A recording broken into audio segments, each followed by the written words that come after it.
Doctor साहब को मेरा सलाम वालेकुम। मनोज केदार मेरा नाम है, मैं सर्विस करता हूँ।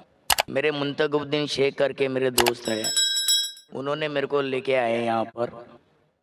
तो मैं ये जानना चाहता हूँ कि हिंदू मुस्लिम, जैसे मैं बुद्धिस्ट हूँ, जैसा सिख ईसाई, क्यों ना हम एक हो जाए, क्योंकि मैं मानवता धर्म सबसे बड़ा जानता हूँ। भाई ने कहा कि वो बुद्धिस्ट है और वो पूछते हैं कि क्यों न हम हिंदू मुस्लिम सिख ईसाई बुद्धिस्ट एक ना हो जाए। भाई साहब, मैंने कभी भी नहीं कहा कि हिंदू मुस्लिम सिख ईसाई अनेक है या डिफरेंट है। कुरान मजीद में साफ तौर पे लिखा है, जो मैंने एक हफ्ता पहले पिछले शनिचर की तकरीर थी, आलमी भाईचारा, जहाँ अल्लाह सुब्हानहू तआला फरमाते हैं सूरे हुजुरात में, सूरा नंबर 49 आयत नंबर 13 में, या अय्युहन्नासु इन्ना खलकनाकुम मिन ज़करिन व उन्सा व जअलनाकुम शुऊबन व क़बाइला लितारफू इन्न अक्रमकुम इंदल्लाहि अत्क़ाकुम इन्नल्लाह अलीमुन खबीर। ए इंसानों, हमने तुम्हें एक मर्द और एक औरत के जोड़े से बनाया है और तुम्हें तकसीम किए हैं, बांटे हैं कबीलों और बरादरियों में, ताकि आप एक दूसरे को पहचान सके, ना कि आप एक दूसरे से नफरत करें। और आप में से सबसे बेहतरीन इंसान वो है जो अल्लाह पे ईमान लाता है, जो तकवा रखता है, जो परहेजगार है। तो कुरान मजीद में साफ तौर पे कहा गया है कि सारे इंसान एक है। अल्लाह सुब्हानहू तआला इंसानों को ऊंचा या नीचा नहीं बनाया है दौलत के बुनियाद पे, जिन्स के बुनियाद पे, रंग के बुनियाद पे, जन्म के बुनियाद पे, लेकिन कहा है कि सबसे बेहतरीन वो इंसान है जो तकवा रखता है, जो परहेजगार है। हम मानते हैं कि सारी इंसानियत एक मर्द और औरत के जोड़े से पैदा हुई है। हमारे पर दादा दादी, पर एकदम पहले दादा दादी एक थे, तो उस लिहाज से हम रिश्तेदार हैं। इसीलिए हम कहते हैं यूनिवर्सल ब्रदरहुड, हम भाई बहन हैं और हम चाहते हैं कि आपस में मिलाप हो। अगर जो हमारा मालिक है, हमारा ईश्वर है, हमारा खालिक है, मैं सिर्फ ये कहता हूँ कि हम कम से कम मान ले कि कम से कम एक किताब खुदा की किताब है। कोई भी मुसलमान या गैर मुसलमान को ज़रा भी हिचकिचाहट नहीं रहेंगी ये मानने के लिए कि कम से कम एक किताब अल्लाह की तरफ से है। हिंदू कहेंगे वेद अल्लाह की तरफ से है, क्रिश्चियन कहेंगे बाइबल अल्लाह की तरफ से है, मुसलमान कहेंगे कुरान अल्लाह की तरफ से है। फिर मैं कहता हूँ कि कम से कम जो चीज़, जो पैगाम ये सारी मजहबी किताबों में यकसा है, कम से कम वो पैगाम पे अमल करो। जो इख्तिलाफी बातें हैं वो हम बाद में डिस्कस करेंगे, सही या गलत बाद में डिस्कस करेंगे। कम से कम जो चीज़ यकसानियत लिखी है ये मजहबी किताबों में, कम से कम उन पे तो 100% अमल करें। और जब हम तहकीक करते हैं इन मजहबी किताबों की, हमें पता चलता है, जो मैंने तकरीर में कहा था एक हफ्ते पहले शनिचर में, कि सारी मजहबी किताबें ये कहती है कि खुदा एक है। उस खुदा का कोई बुत नहीं है, कोई प्रतिमा नहीं, कोई अक्स नहीं, कोई फोटोग्राफ नहीं, कोई पेंटिंग नहीं, कोई आइडल नहीं, और हमें सिर्फ उसकी इबादत करना चाहिए और उसके साथ किसी को शरीक नहीं करना चाहिए। ये किताबों में ये भी लिखा है, जो मैंने सेकंड कॉन्फ्रेंस में तकरीर की थी, मोहम्मद सल्लल्लाहु अलैहि वसल्लम in the various world religious scriptures, इन किताबों में ये भी लिखा है कि आखिरी पैगंबर, आखिरी रसूल जो आने वाले खुदा के तरफ, उनका नाम मोहम्मद सल्लल्लाहु अलैहि वसल्लम है। तो इन सारी किताबों में, चाहे वेद हो, चाहे बाइबल हो, चाहे कुरान हो, इसमें लिखा है कि खुदा एक है और इसके आखिरी पैगंबर मोहम्मद सल्लल्लाहु अलैहि वसल्लम है। तो मैं कहता हूँ क्यों ना हम सारे इंसान जो मज़हब में मानते हैं, जो खुदा में मानते, क्यों ना ये हम अहद करें कि कम से कम ये चीज़ जो सारी मजहबी किताबों में यकसा है उस पर तो अमल करें, फिर ही भाईचारा बढ़ेगा। हम कम से कम ये अहद करें कि हम एक खुदा के अलावा किसी की इबादत ना करें। ये अहद करे कि जो आखिरी पैगंबर मोहम्मद सल्लल्लाहु अलैहि वसल्लम में उनकी बात माने, तो ही भाईचारा बढ़ेगा। तो भाईचारा बढ़ाने के लिए कम से कम यकसानियत पे तो अमल करे। जो इख्तिलाफी बातें है वो कल देखेंगे सही या गलत। मैं ये नहीं कहता हूँ सही है क्या गलत है, उसका डिस्कशन कल करेंगे। आज तो कम से कम जो यकसा है वो आपको मानने के लिए क्या प्रॉब्लम है, वो मानने के लिए क्या मुश्किल है। भाई साहब आप समझे क्या कह रहा हूँ मैं? हाँ समझ रहा हूँ। आपकी किताब में भी लिखा है। कल मुझे एक बुद्धिस्ट ने सवाल किया था जिसके जवाब में मैंने कहा कि आपका धम्मा पढ़ेंगे आप। हाँ मैंने किया था। मैंने आपने किया था, माशाअल्लाह।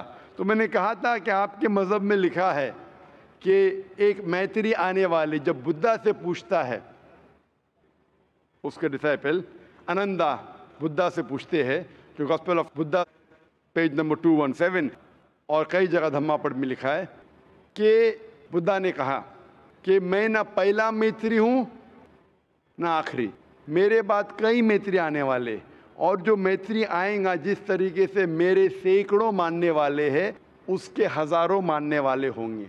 वो सही धर्म सिखाएंगा जो हक का धर्म है, पहले आखिर में भी, और वो सही धर्म सिखाएंगा।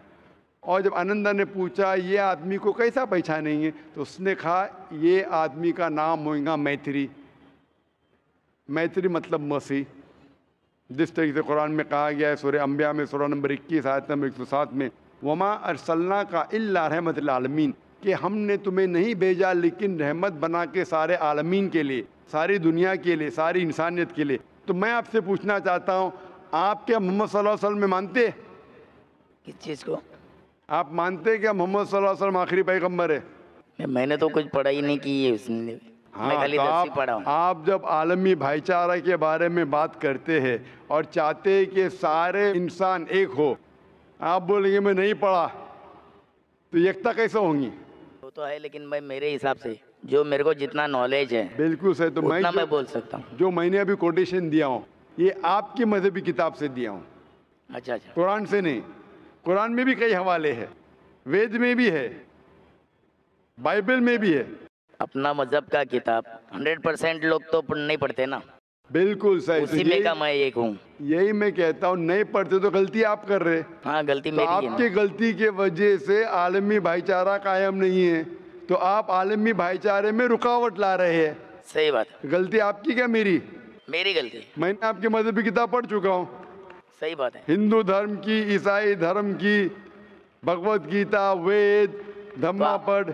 मेरे दोस्त को वही मैं बताया कि डॉक्टर जाकिर साहब खाली इस्लाम धर्म का मतलब कुरान खाली नहीं पढ़े, वो सब पढ़े। मेरे पीछे बैठे हुए अभी भी, उनको लायक तो मैं माइक पे बुला सकता हूँ। मैं कल उनको वही बोला, इसलिए मैं नेक्स्ट टाइम, आज मेरे को गांव जाना है मेरे भाई को, लड़के को लाने के लिए, तो भी मैं यहाँ पर आया हूँ। बिल्कुल सही। तो मैं ये पूछता हूँ, आपने तो मेरी तारीफ कर दी। नहीं नहीं ऐसा नहीं। मिसाल के तौर पे एक डॉक्टर है जो दवाई देता है, वो डॉक्टर कितना अच्छा डॉक्टर है, बहुत अच्छा डॉक्टर है, बहुत महान है, बहुत ग्रेट है। वो डॉक्टर आपको दवाई दे रहा है, आप दवाई खाते नहीं। हाँ मैं मानता हूँ इस बात को। आप समझ रहे ना? तो तारीफ करके फायदा क्या? डॉक्टर आपका एग्जामिनेशन करता है, आपको दवा देता है, बहुत अच्छा डॉक्टर है, बहुत महान है, इतना अच्छा है, बहुत तारीफ कर रहे। आप जब दवाई नहीं खाएंगे तो आपका इलाज कैसा होगा? सही बात। तो आप जो बोल रहे आलमी भाईचारे का इलाज मैं दे रहा हूँ, मैं आपके आलमी भाईचारे का इलाज दे रहा हूँ। आप मानो कि खुदा एक है और उस खुदा के अलावा कोई माबूद नहीं, उसके अलावा किसी की इबादत नहीं करना चाहिए, और मानो कि आखिरी पैगंबर मोहम्मद सल्लल्लाहु अलैहि वसल्लम में, तो ये इलाज की शुरुआत है। तो आप चाहते हैं कि आपका इलाज हो और बाकी इंसानों का भी इलाज हो? नहीं ज़रूर करूँगा, मैं नेक्स्ट टाइम ज़रूर आऊँगा। मेरे को अभी गाँव जाना है। दूसरी बात डॉक्टर साहब, ये इलाज जो है, मैं ये नहीं कहता हूँ कि रोज कहो, एक बार आप बोलेंगे दवा लेने का टाइम नहीं है, एक बार तो लो। ये होता है ना, कभी कभी कुछ बीमारी का 1 शॉट डोज होता है, आज नई टेक्नोलॉजी है, 1 शॉट डोज, एक बार खाओ, इंशाल्लाह आपकी बीमारी दूर हो, फिर बाद में वापस से आएंगे देखेंगे।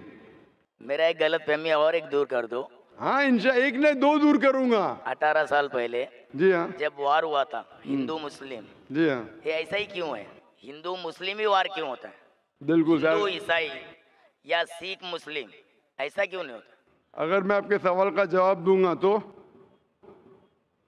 दे दो, मेरे को नॉलेज में रहेगा। नॉलेज में रहेगा, लेकिन मैं भी बताऊंगा सबको। मेरी एडवाइस को फॉलो करेंगे, वापिस से दवा को फेंक देंगे?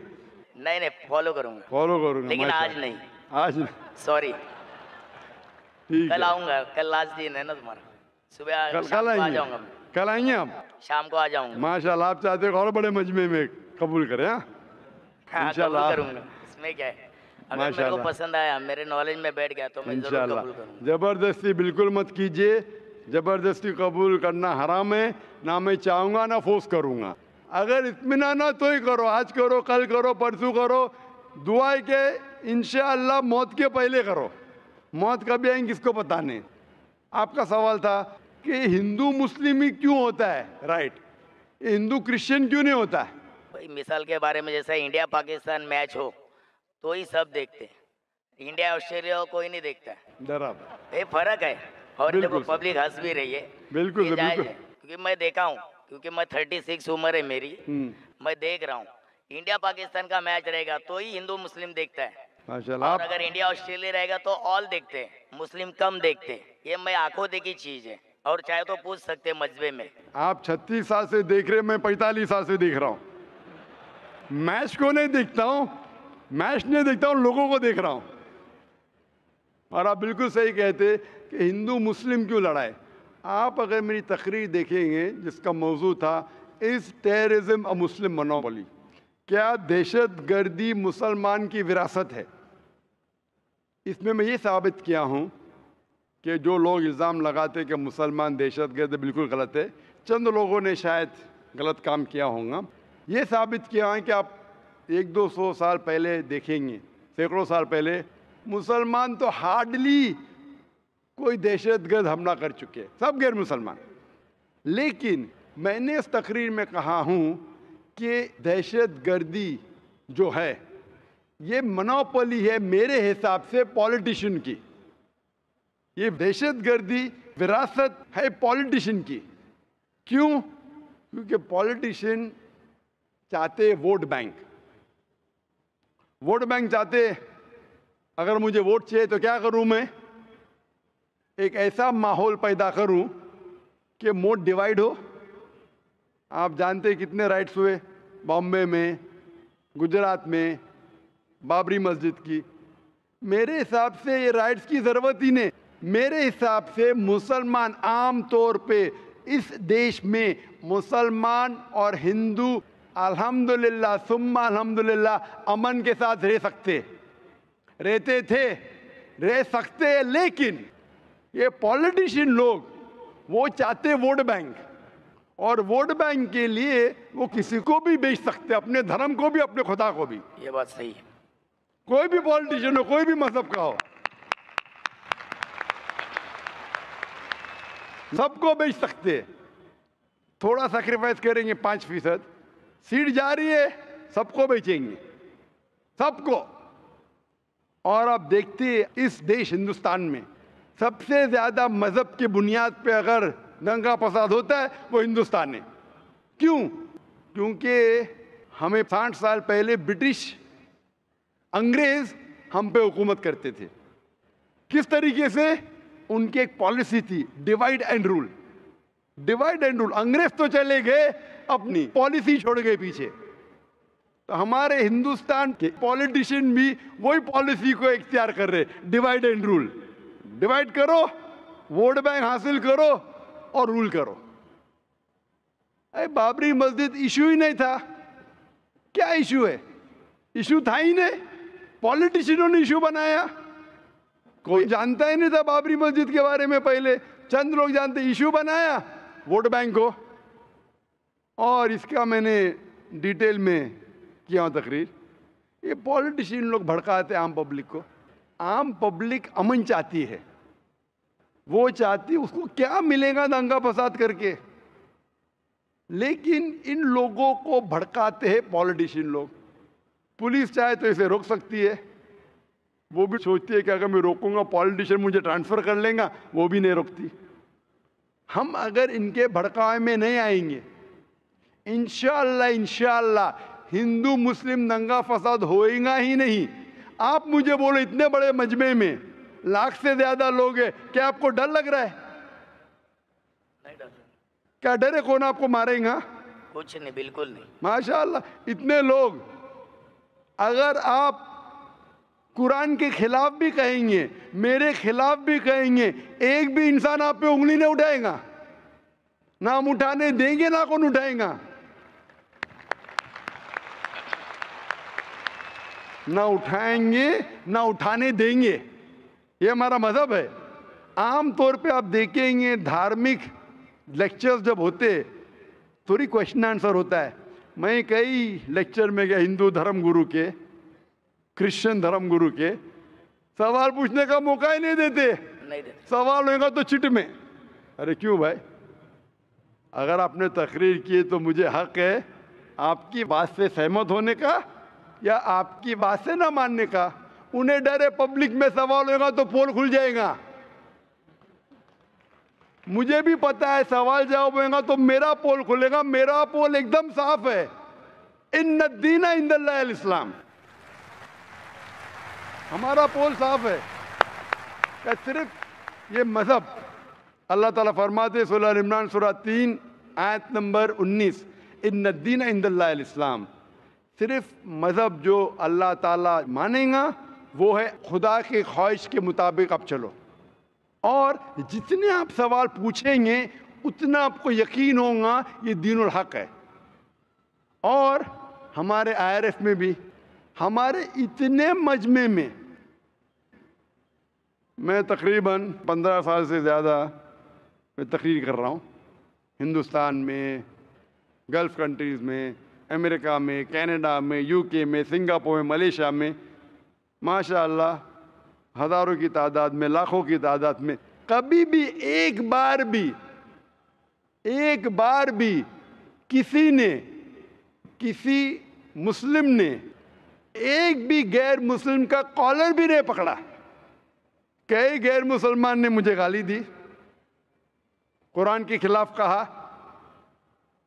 हमने कोशिश की कि उसकी गलतफहमी को दूर करें। कई लोग आप देखेंगे दुबई में इतना भड़क के सवाल किए, मैं सवाल का जवाब देते गया, सवाल किए जवाब दिया, मैं सवाल किए जवाब, इतना बढ़ के आखिर में इस्लाम कबूल किया।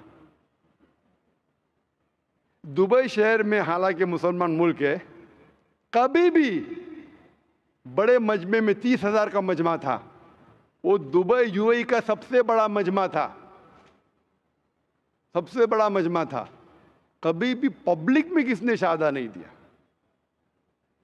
तो जो लोग खिलाफ है, हम अमन से जवाब देते, वो माने या ना माने। और ये नहीं हम कहते कि आपको मानना ही पड़ेगा, हम कोशिश करेंगे हिकमत के साथ जवाब दे।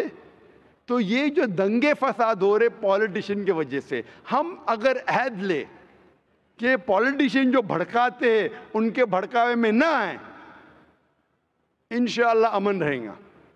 चाहे हिंदू मुसलमान की बात माने या ना माने, मुसलमान हिंदू की बात माने या ना माने, इस्लाम में कभी भी ज़बरदस्ती नहीं है।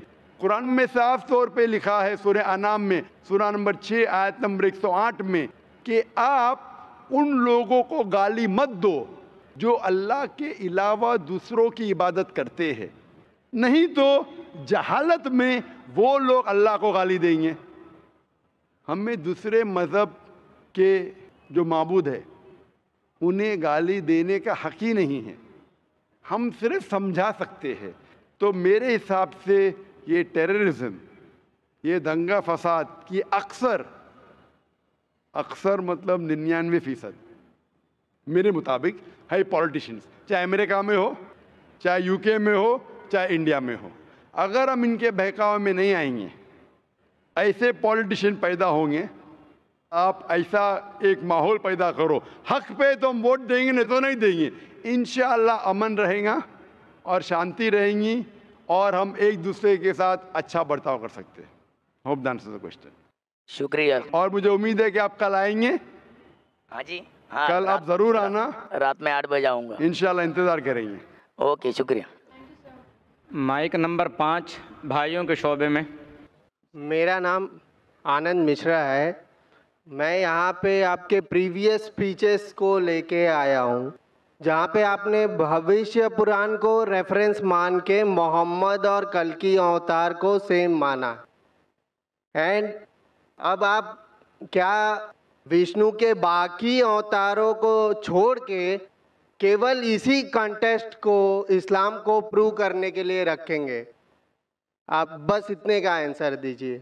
भाई साहब का सवाल है, उन्होंने मेरी पहली तकरीर को सुना है, इसमें मैं साबित किया हूँ कि भविष्य पुराना के ज़रिए मोहम्मद सल्लल्लाहु अलैहि वसल्लम हैं, और पूछते हैं कि बाकी विष्णु के अवतार को छोड़ के आप इसको क्यों ही पकड़ रहे।